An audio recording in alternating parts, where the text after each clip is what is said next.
pues vamos con La Niebla, película de 1980 que dirige John Carpenter. Ya sabéis, ¿no? La Cosa, Halloween o Golpe en la Pequeña China, y protagonizada por Adrienne Barbeau, que la hemos visto en 1997 Rescate en Nueva York o en Creepshow, Jamie Lee Curtis, yo creo la actriz más conocida del reparto, la que hemos visto en Halloween, Mentiras Arriesgadas, Puñales por la Espalda, etcétera.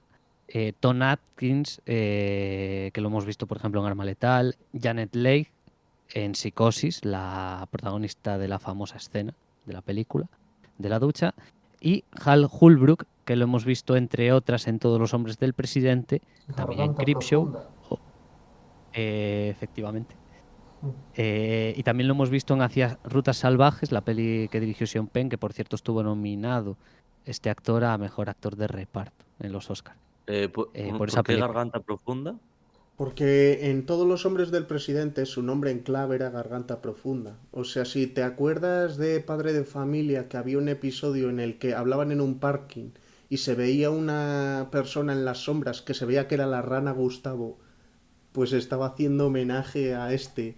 Y de hecho en el Metal Gear Solid, cuando tú hablas con un personaje que se hace llamar Garganta Profunda, están haciendo referencia a su personaje también. Vale, vale, vale, vale. Ok, perfecto. Bueno, pues Pensaba algo peor. continuemos con la sinopsis. Digo, La pel- no, pero pensaba que Mm, igual en alguna película pues se metió o algo se le metió Ah, en la boca, ¿sabes? mm. En plan, un hmm. bicho o yo qué sé. Eh, ok, es una expresión, o sea, es una explicación mucho más, bueno, una explicación pendiente de calificación, de momento 7 años, vamos a ponerle. O sea, yo creo que Bueno, no recomendaba para menores de 7 años. Mm. Bueno, una sinopsis breve de La Niebla. Bueno, trata bueno, sobre no el puede pueblo ser de de otra Antonio Bay. forma. Perdona. No ¿El digo que qué? la sinopsis es una cosa muy corta. Vamos, Sí, que sí, sí, ya, Sí, y es que no poquita te cosa. explayes mucho, Nada, no, que va, porque ni si, no, no, tampoco me he comido mucho la cabeza para desarrollarla. Nada, trata sobre el pueblo de Antonio Bay, un lugar a punto de celebrar su centenario mientras una misteriosa niebla que oculta un mortífero secreto comienza a desplazarse hacia el pueblo durante la noche. Vale, lo primero de lo que habría que hablar de esta película es la ambientación. O sea, si habéis visto películas de John Carpenter, yo creo que con la música es lo que más suele destacar de sus películas. O sea, en este caso, sobre todo en su primera media hora, la descripción que se hace del pueblo, sus calles, ¿no? Lo vacío que está todo absolutamente, ¿no? Esa atmósfera fantasmagórica que quiere transmitir, yo creo que lo consigue muy bien. De hecho, en su primera parte, o en sus primeros 10 minutos, mejor dicho, 15, eh, utiliza, o sea, John Carpenter es muy conocido también por alargar muchas escenas de sus películas. Por ejemplo, imaginemos la escena de la pelea entre los dos protagonistas de Están vivos, por ejemplo. una Y aquí, maravilla. es- sí, y aquí están durante pues, 5 o 10 minutos como retratando una advertencia en el pueblo respecto a que, pues, por ejemplo, en un aparcamiento unos coches empiezan a sonar, las alarmas de los coches solos, el timbre de una gasolinera empieza a sonar también, un letrero de una tienda se cae y empieza a balancearse también, con un diseño sonoro muy conseguido. También me gusta que en la primera secuencia de la peli nos cuente la historia bueno, la historia en la que gira la película, que es una especie de historia, un cuento de terror, Hmm. porque en la primera escena estamos viendo a un anciano contándole una historia que sucedió hace muchos años a unos niños. Esto Es, pues en una hoguera en la playa. es lo que sustenta toda la villanía de los malos que hay, porque es el único background que se da de ellos, no tienen nada más, porque al final es un cuento, parte de que es como un mito infantil, lo que se da. Luego el contenido de la película no puedes decir que sea infantil, pero el desarrollo que tienen son de unos malos, de un mito de pueblo, vamos, de pueblo pesquero. Claro, y a mí me gusta que efectivamente que se utilice ese recurso del anciano de la historia, contando la historia, en vez de coger y que en el principio de la película un letrero te cuente lo que sucedió, ¿no? Entonces yo creo que ya ahí atrapa un poco al espectador. La película es es una película que se ambienta en muy poco tiempo, o sea, en 2 noches y un día, y yo creo que lo mejor que se puede decir de ella es que su primera hora sí que está muy bien narrada, está muy bien desarrollada. Sí es verdad con algún que otro pero del que podemos hablar más adelante.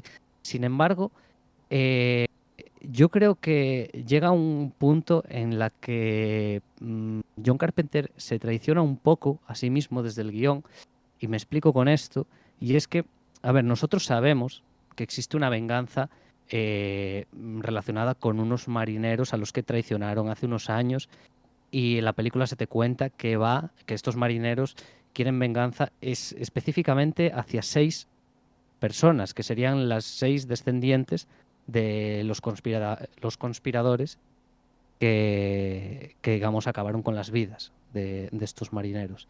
¿Qué es lo que pasa?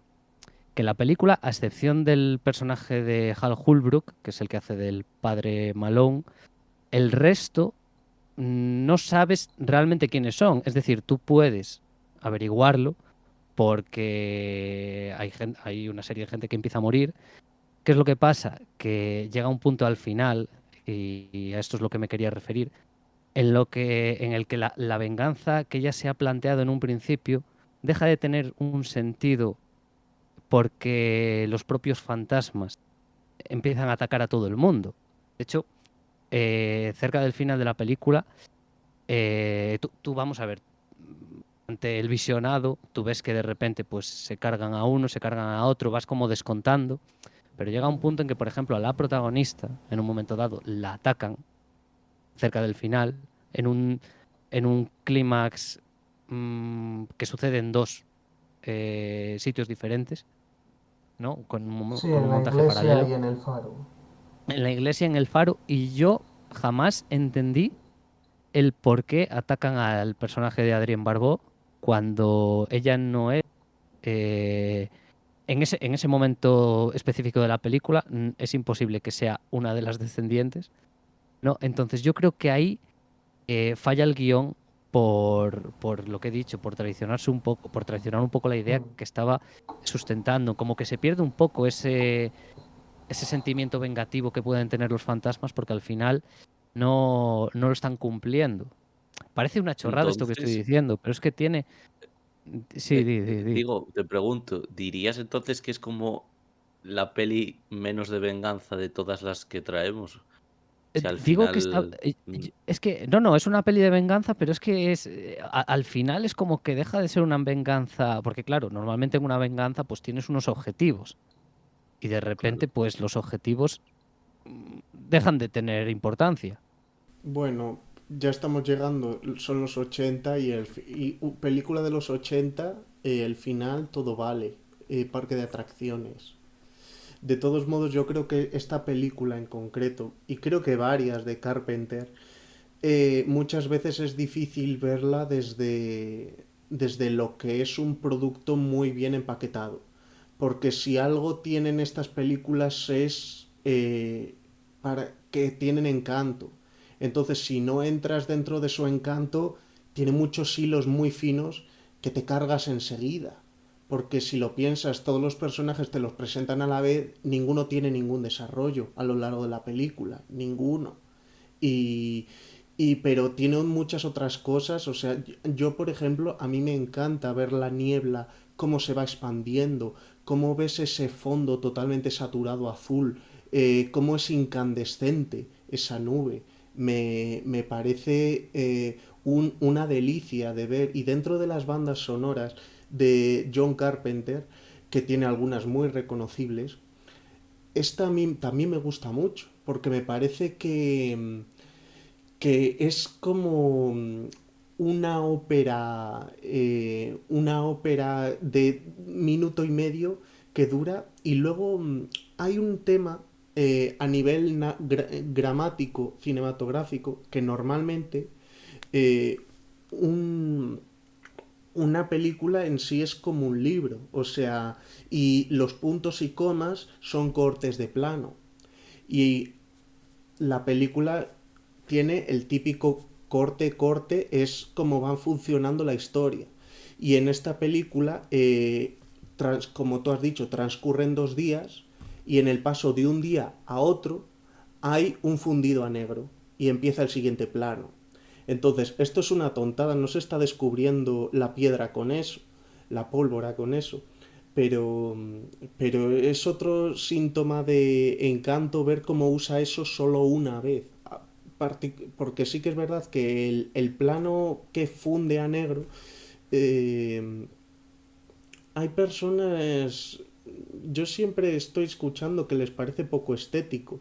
Se suele usar además con ese fin, pero yo creo que hoy día, en este tipo de cine, a ver, esta película, si la buscáramos un equivalente de estos tiempos, pues igual sería un Annabelle o algo así, por el tipo de terror que es, por el tipo de magnitud que tiene a nivel taquilla o así. Es una película muy mediana, tanto dentro del director como dentro del recuerdo popular que hay sobre ella. Y sí que tiene esos elementos que le dan una autoría que no tienen otras películas en una categoría parecida que puede haber ahora. Ahora sí que las hay en este mismo género, pero ya son de un nivel de maestría muy superior. Sí que Sí, tiene... No, iba a decir que a nivel de composición visual sí que esta película tiene una serie de escenas. Yo, por ejemplo, cuando los fantasmas están en la iglesia con la niebla pues por debajo, así hay luz en el suelo, que se ven las siluetas de los mismos, o ese plano final que dices, a mí me gusta mucho. Y también otro que sucede en el barco en el primer ataque, que yo creo que de los ataques que hay en la película es el mejor de todos, que uno de los marineros que está en el barco está en la sala de mandos y se abre una puerta. Ves que todo está oscuro, excepto el cristal de la puerta y la cara del marinero. Y yo creo que a nivel de composición visual está muy currado y sí que notas ese toque de Carpenter, porque la tensión también que se acumula en ese momento es bueno, que está muy bien, que consigue, que logra su propósito. Luego otros ataques creo que ya son más cutrones, pero también es verdad que si vemos la filmografía de John Carpenter, esto no es algo que pille de nuevas, ¿no? No. Que de repente elabore alguna que otra. Claro, va en otros momentos más a matacaballo y hace un poco... Pero bueno, yo creo que sin ser alguien muy de relumbrón ha quedado su nombre muy marcado como pocos en una década. si es que yo lo que iba a decir es que es como una persona, un director, un cineasta que en relación con lo que decía, por ejemplo, Oscar del empaque, o lo que decía Iván de que luego algunas escenas se vuelven más torpes y demás, es que el tío es capaz de lo mejor y de lo peor, pero en la misma secuencia.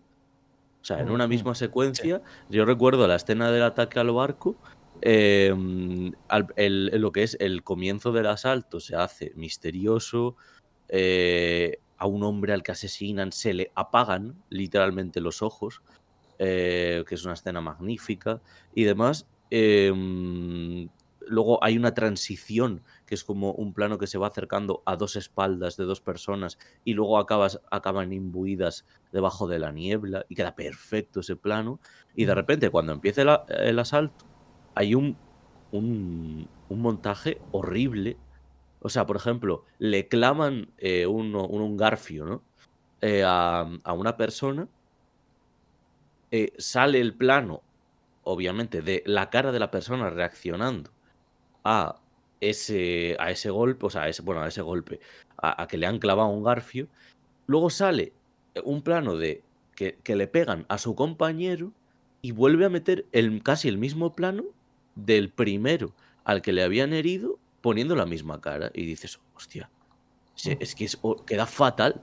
O sea, a nivel de montaje te has cargado encima como es el final de la escena, porque justo después de eso, digamos que no les ves caer al suelo muertos, sí que ves a uno caer, pero el otro ya, pues te imaginas que lo han matado. Y se acaba la escena y pasan a otra secuencia. Y entonces es como, ostra, aguanta, que ya te queda solo un poco para que toda la secuencia te hubiera quedado perfecta y te la has cargado. Y luego, sobre otra cosa que decís rápidamente de la banda sonora, que yo veo a este hombre muchísimo más excepcional que Amenábar o Jarmusch en este tema, ¿no? Que son directores que componen y escriben también a veces sus bandas sonoras, pero es que no hay ni punto de comparación. O sea, yo escuchaba la banda sonora de esta película y decía, pues si la hubiera escrito, si me dices que la escribe un compositor de música electrónica súper famoso y reconocido, te digo, pues me lo creo. En cambio, las bandas sonoras, yo sobre todo las de Amenábar, me parecen muy, bueno, que él se limita a que peguen en el momento, a que peguen un poco. Bueno, hay que decir que las partituras de Carpenter no las hace él. Él lo que hace es como tarareárselas a alguien a algún músico que sí que sabe componer en una partitura y es lo que acaba sacando. O sea que igual lo suyo sí que es tiriririri, tin, tin, tiriririri, y ya otro ya...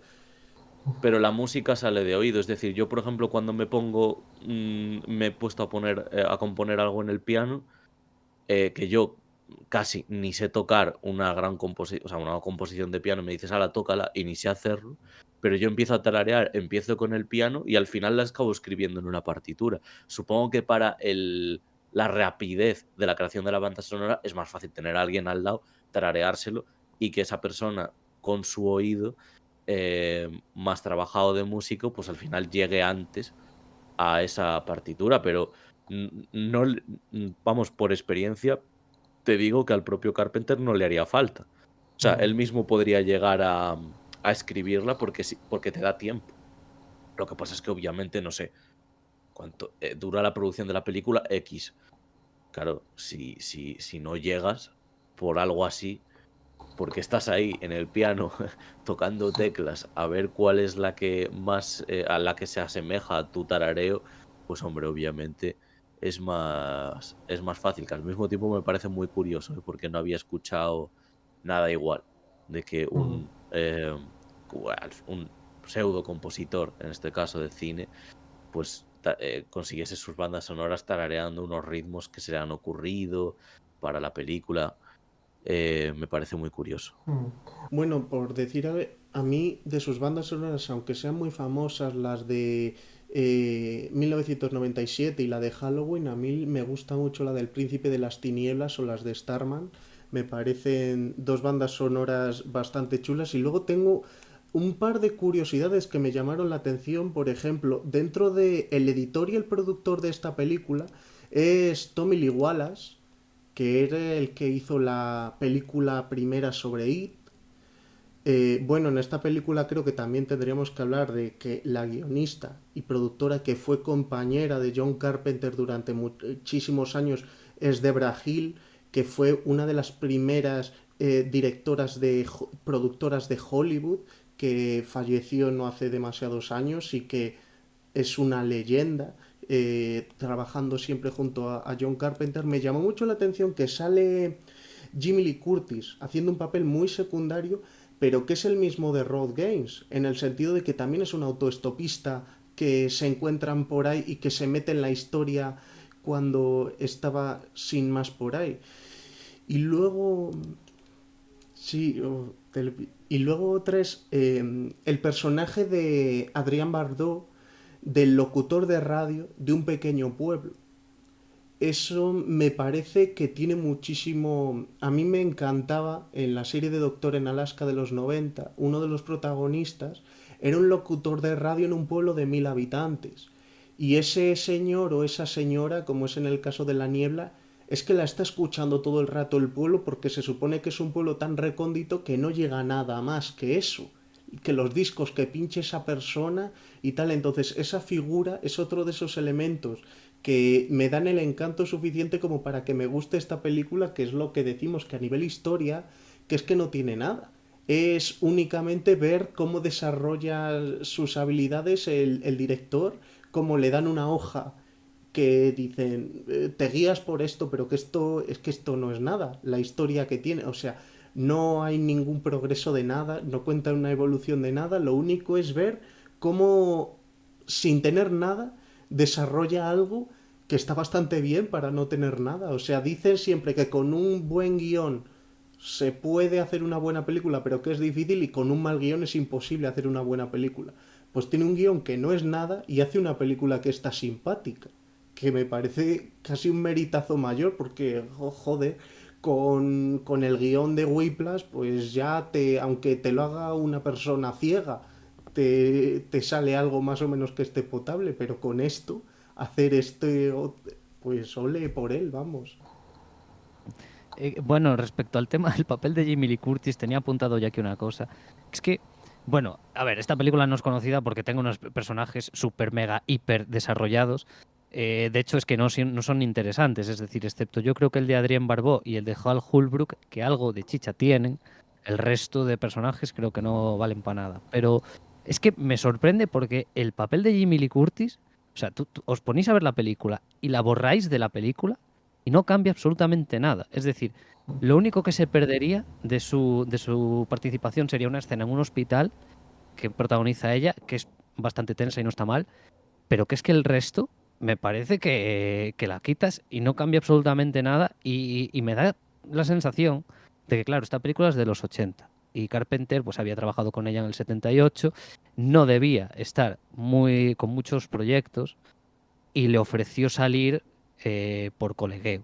En este- De hecho, yo creo que en cualquier otra película este personaje no hubiera ido a ningún lado y aquí nos fijamos un poco más en él porque es esa actriz, pero que hasta con el autoestopista que se encuentra. Es que es eso, que no tienes especial percepción por casi nadie. De hecho, tú dices que Adrián Barbeau y Hal Holbrook está rarísimo en esta película, o sea, está como muy intenso dentro de que todos están haciendo la labor. Es como que no tenían indicaciones de dirección. Precisamente se decía mucho que Carpenter hasta la cosa era un director que no daba indicación alguna a los actores y yo es que noto muchísimo que Hal Holbrook se está flipando dentro de una historia, dentro de un papel que no tendría nada, y él está como dándole una fuerza que dices, "Pues si es que no tienes nada, lo único es, pues lo que dice Resines, que está haciendo pausa dramática, aunque no lo ponga en el guión, pues este es que está haciendo lo mismo". Mm, vale, tengo únicamente tres cosas rápidas que comentar. Una, no sé si Gore Verbinski, cuando hizo Piratas del Caribe, tuvo en mente esta peli, porque, lo digo, porque en La Maldición de la Perla Negra sale un barco, sale gente maldita, y el barco está rodeado de una niebla. En el primer ataque que vemos en esta película aparece un barco rodeado de niebla y gente que está maldita. Entonces, yo no sé si esto es algo que... Hombre, en el apartado visual diría que sin duda, porque Verbinski ha sido visualmente muy apabullante y esta película creo que ese plano en concreto es bastante apabullante dentro de toda la composición de la película. Luego, otra cosa, tuvo un remake en 2005 que es lamentable. Ahí sí que se nota, mira, Oscar lo ha dicho, es decir, de tener un guión que no es nada, hacer una cosa simpática, como dijiste, pues aquí no tenemos un guión lamentable con una dirección lamentable. Y luego, la última cosa es que está en filming, por si queréis echarle un ojo. Y Bueno, a la hora de buscarla, decir que el título original es The Fog. Y Stephen King hizo una que también en España se llamaba La Niebla, pero era The Mist, que están hablando de otro tipo de... Es otra forma de... Se dicen es lo mismo, es el mismo tipo de niebla, pero que hay... Que si te sale que si te sale una del 2000 y algo que está bien, es porque estás viendo la de Stephen King y no esta horrible que dice Iván. eso es. Muy bien, pues hemos finalizado aquí con La Niebla de John Carpenter. Ahora vamos a pasar a El Cuervo de Alex Proyas.